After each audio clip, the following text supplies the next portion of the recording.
Hi, Jen here from Jen Michelle Coaching, and today I want to talk about why expecting from him repels him. And for those of you new to my channel, I would love to invite you to subscribe. I release a video weekly.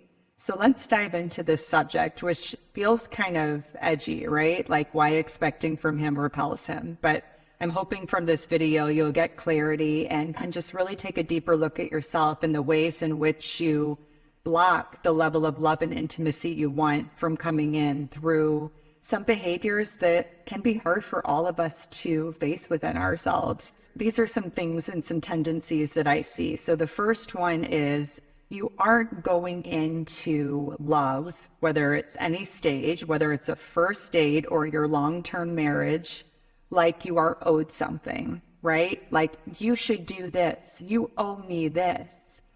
The second we start putting those expectations and obligations and just this sort of like entitled energy on a man, or on anyone really, this is like a human experience, not even specific to a man, we are going to repel the very thing in which we want to draw in.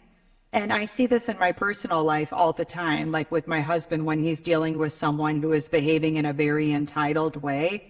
He's actually a very generous person by nature, but this cuts that off completely. It's like, oh no, I don't want to do that at all anymore, right?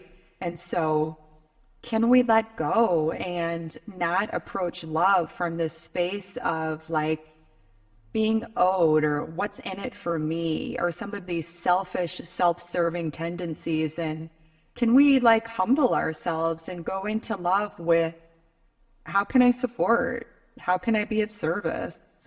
How can I really just show up as the best version of myself without treating it like a means to an end or expecting something in return, and see over time what that draws out in another. Very different energetic, very feminine, very sweet, very soft, very healing of codependent tendencies and survival mode patterns, right? Just this mindset shift will drastically change your life and the way you approach love and relationships as a whole over time, right? Number two, you're seeing who he is and you're deciding from that clear, crisp space how that aligns for you. How does he move through the world? Does this work for me? Does he have integrity? Does he make good decisions? Does he make good choices? Who is he? You're not trying to alter or shape him, but you're getting a conscious overview and you're being deeply discerning around who he is. Do I like this? Does this make me feel safe? Does this make me feel at home? But you're not like up in there trying to like correct it because you don't want to feel certain things. And as a result, you can't clearly see who he is or how he would step up and really show up to the dynamic, right?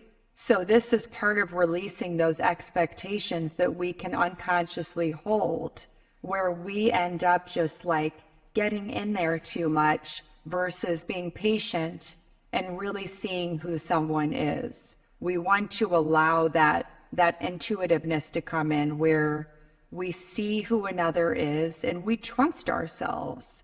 When our ego's running the show, we can't see all the different ways like someone is revealing themselves. We just see there's this and there's that, or there's a pro and there's a con.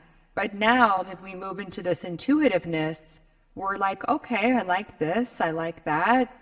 Okay, maybe that's a little concern that I need to bring up, but we're like getting that feedback, so we're not treating things in absolutes or in all this or all that. He's in or he's out, but we're like moving into our body and gently discerning consciously who another person is.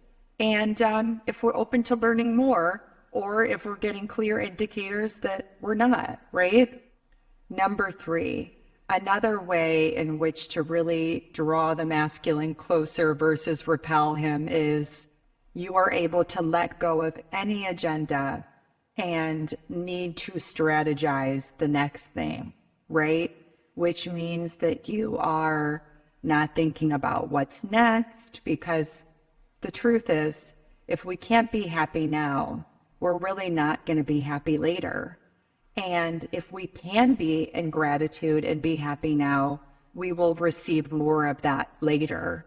And so are you leading energetically in relationship from a space of lack or scarcity and expecting to somehow get happy through what he does or doesn't do when he proposes, when he buys the house, when you move in together, when you get the dog, whatever it is that you're looking for?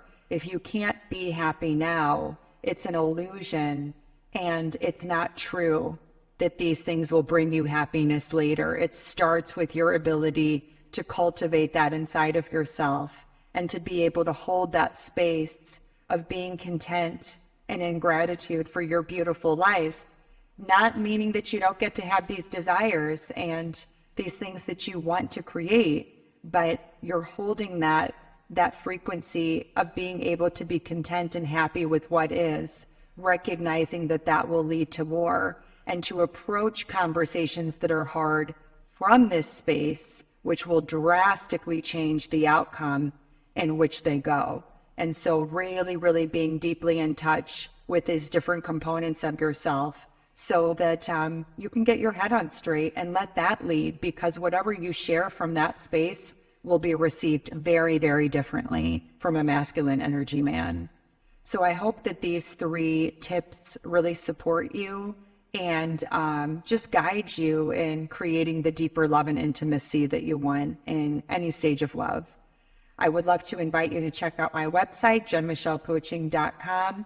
Please join my upcoming group this summer. I have my wait list back up, and you can sign up there for 8 weeks of small group coaching where we take a really deep dive in all things life, love, and relationships with a just gorgeous group of women that share similar goals and dreams. So if you're interested, I've linked it below, and I will see you all next week.